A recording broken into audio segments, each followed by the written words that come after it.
Hello, welcome back po sa ating channel. Welcome sa mga bago nating subscribers. Thank you po sa inyo. At sa mga hindi pa po nakasubscribe, huwag niyong kalimutan na mag-subscribe. Pindutin ang bell icon para ma-notify kayo kung may bago tayong video.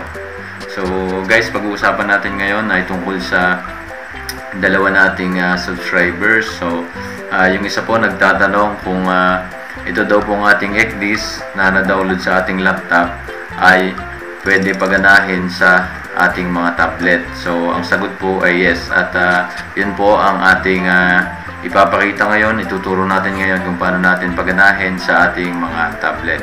So yung isa naman po nagtatanong kung ano daw magandang application na kagaya nito ang pwede sa ating mga cellphone. So yun po ang suggest ko po sa iyo, sir, wag ka na maghanap ng ibang application dahil ito pong ating ECDIS sa laptop, pwede rin po natin ito paganahin sa ating mga cellphone o sa ating mga mobile phone. So yun, pero bago tayo magsimula, dito po sa ating channel, sa video section, marami po tayong na-upload na mga video dito.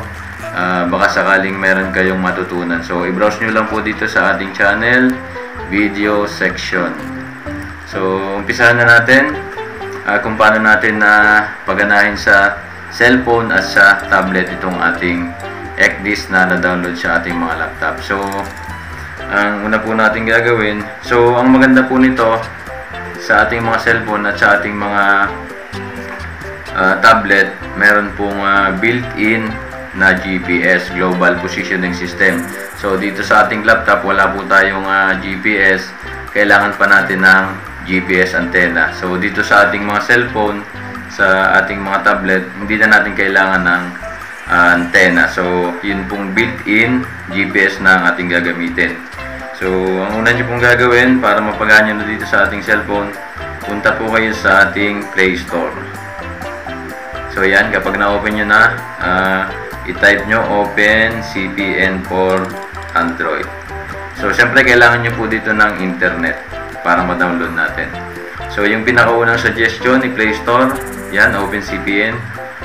Click nyo yan, tapos install po natin. So yung sa akin po, makikita nyo naka-install na. So matagal ko na po siyang ginagamit. So yung sa inyo, i-continue lang install kung tablet yung gamit nyo or cellphone. Install nyo lang po hanggang sa matapos, then click nyo yung open. So yan, hintayin natin.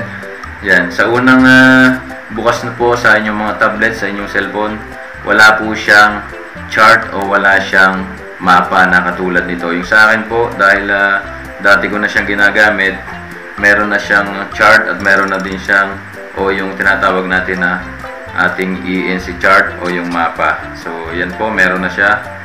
Yung sa inyo wala pa, so yun ang ituturo ko kung paano natin mai-install dito sa ating mga cellphone at tablet. So kung meron na po kayo sa laptop na na-download yung kagaya ng tinuro ko, so mas maganda po yung gagawin nyo doon, i-copy paste from laptop to dito sa ating mobile phone. Pero kung wala pa, pwede nyo i-download.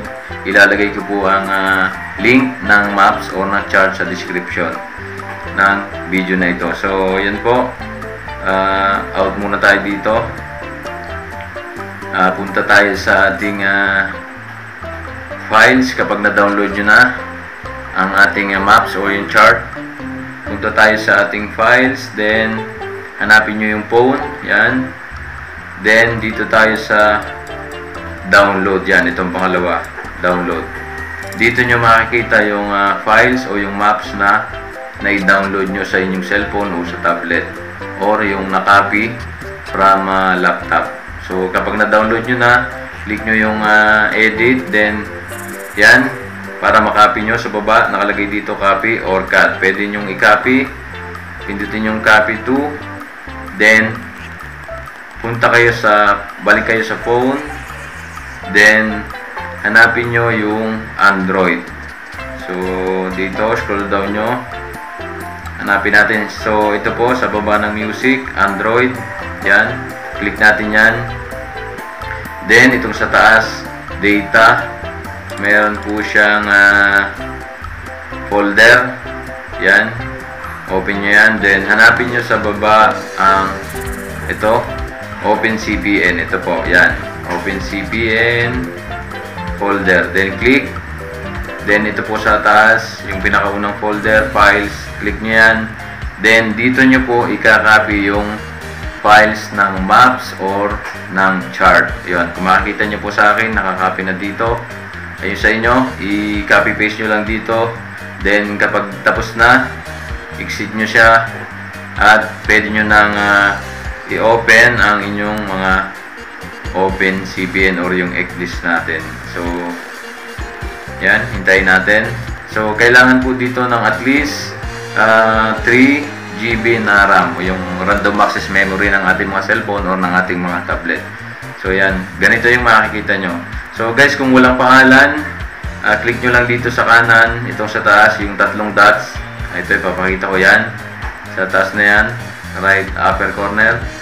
Click nyo yung tatlong dots. Then, ito, toggle ENC text. Yan, i-click nyo yan para magkaroon ng pangalan. Kung walang pangalan yung mga lugar o yung mga place, mga country, click nyo lamang po yung toggle ENC text.